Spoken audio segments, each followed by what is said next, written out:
Boa noite. Estamos aqui para começar novamente o nosso culto doméstico. Nesse período de isolamento, de quarentena, podemos dizer assim, temos então dedicado esse tempo em nossa casa para estarmos meditando na palavra de Deus a cada tempo. E esse culto doméstico tem sido uma prática aqui na minha casa, onde junto nós louvamos a Deus e agradecemos a Ele por tudo que Ele tem feito em nossas vidas. Acompanhe essa oração comigo, convido você agora a fazer isso junto comigo. Senhor nosso Deus, nosso Pai, quero te agradecer por esse momento, ó Deus, em que nos encontramos na Tua presença. Esteja abençoando toda a nossa casa, toda a nossa família. E agora também te peço, meu Deus, para aquelas pessoas que estão passando por momentos de enfermidade, Senhor. Esteja, Deus, contemplando todos que estão enfermos, aquelas pessoas que estão acometidas, ó Deus, por este vírus que tem trazido preocupação ao mundo, meu Deus. E que o Senhor possa estar agora trazendo, assim, uma solução para este problema, Senhor. Que haja, ó Deus, um despertamento por parte da nossa medicina, para que alguém possa, ó Deus, descobrir o mais rápido possível um medicamento para combater todo este mal. Mas sabemos que o Senhor está no controle de todas as coisas.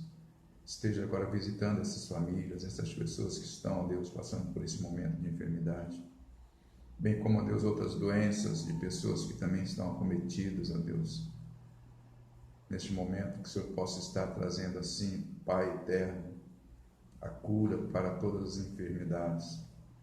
Nós agradecemos assim em nome de Jesus. Amém. Hoje nós vamos estar meditando um pouco sobre restauração, e o que nós vamos pensar um pouco aqui hoje é algo que está acontecendo com o povo de Israel, onde Deus levanta um profeta para trazer uma palavra àquele povo. E nós vamos estar então meditando isso no texto de Amós, capítulo 9, versículo de número 11 até o versículo de número 15. Esse texto diz o seguinte: Amós, capítulo 11, versículo de número 9, ou melhor dizendo, Amós, capítulo 9, versículo de 11 até o versículo de número 15. Diz assim: naquele dia levantarei a tenda caída de Davi, consertarei o que estiver quebrado e restaurarei as suas ruínas. Eu a reerguerei para que seja como era no passado, para que meu povo conquiste o remanescente de Edom e todas as nações que me pertencem. Declara ao Senhor que realizará essas coisas. Dias virão, declara ao Senhor, em que a ceifa continuará até o tempo de arar, e o pisar das uvas até o tempo de semear. Vinho novo gotejará dos montes e fluirá de todas as colinas. Trarei de volta a Israel, meu povo exilado. Eles reconstruirão as cidades em ruína e nelas viverão. Plantarão vinhas e beberão do seu vinho. Cultivarão pomares e comerão do seu fruto. Plantarei Israel em sua própria terra, para nunca mais ser desarraigado da terra que lhe dei, diz o Senhor, o nosso Deus. Vimos aqui então uma palavra bastante animadora para a comunidade de Israel. E esse texto de Amós é um texto bastante animador, posso dizer assim. Por quê? Porque ele traz promessas de restauração e bem-estar a Israel, o povo de Deus.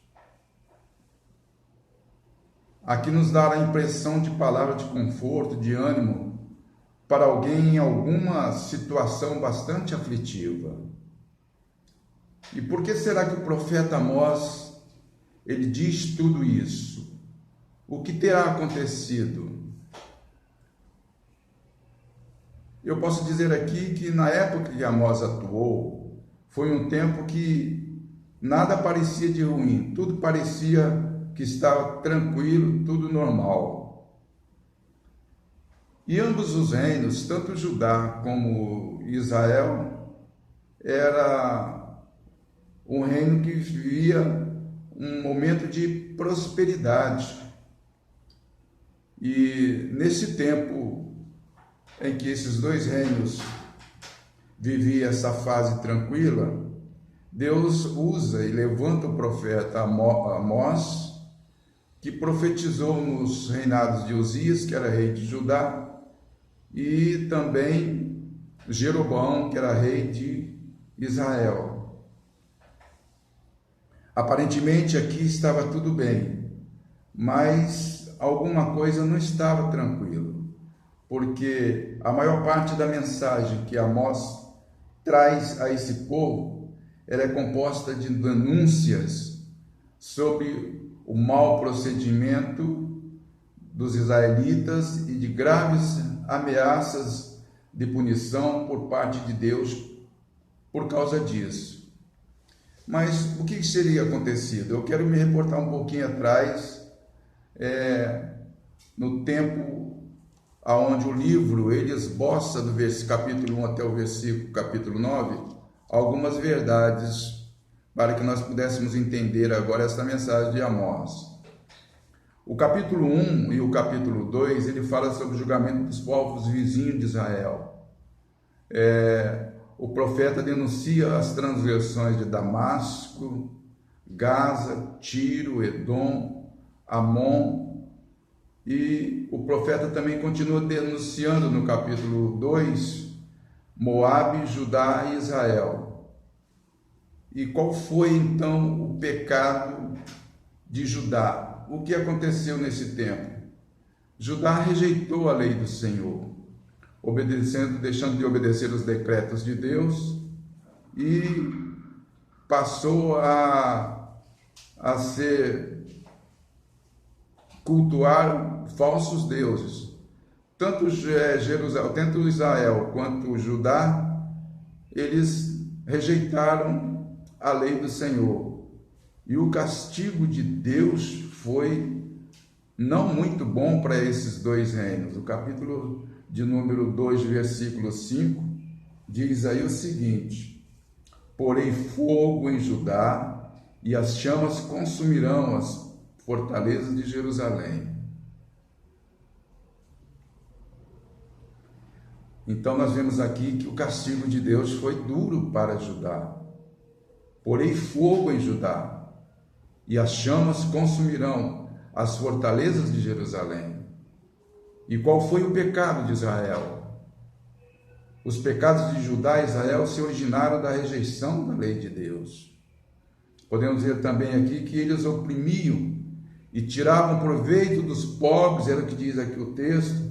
Se você ler, eles aceitavam subornos, envolviam-se em pecados sexuais, desrespeitavam a lei do Senhor e muitos outros aspectos mais. Então, esses pecados todos ficaram gravados ou ficaram marcados no povo de Israel, e Deus traz agora à memória deles esses pecados. E por isso eles passaram por momentos bastante difíceis. E agora Amós teve de comunicar a Israel que sua prosperidade, edificada sobre injustiça, teria um fim terrível. Ele mostra aqui no capítulo de número 9, versículo 8, quando ele diz o seguinte, diz o texto assim: sem dúvida, os olhos do Senhor, o soberano, se voltam para este reino pecaminoso. Eu varrerei da superfície da terra, mas não destruirei totalmente a descendência de Jacó, declara o Senhor. Essa expressão, eu varrerei da superfície da terra, dá-nos a entender de que a mão de Deus, ela age diante da injustiça. Dá-nos a entender que Deus está atento às coisas que acontecem no mundo, que acontecem na terra.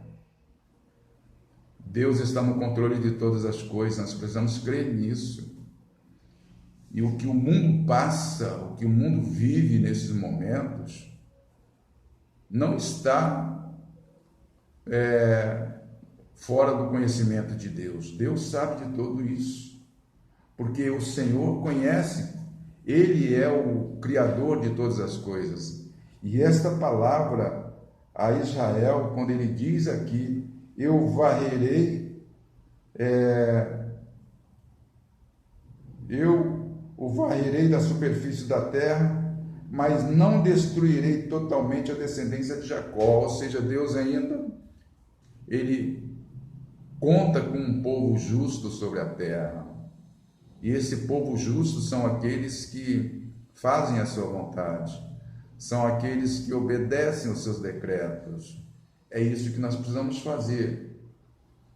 E ambos os reinos acabaram sendo destruídos. Tanto Israel como Judá foram destruídos e o povo foi deportado para longe, para o exílio, por causa da sua desobediência. E isso acontece quando Deus não está dentro de um contexto em que as pessoas não estejam voltadas para Ele.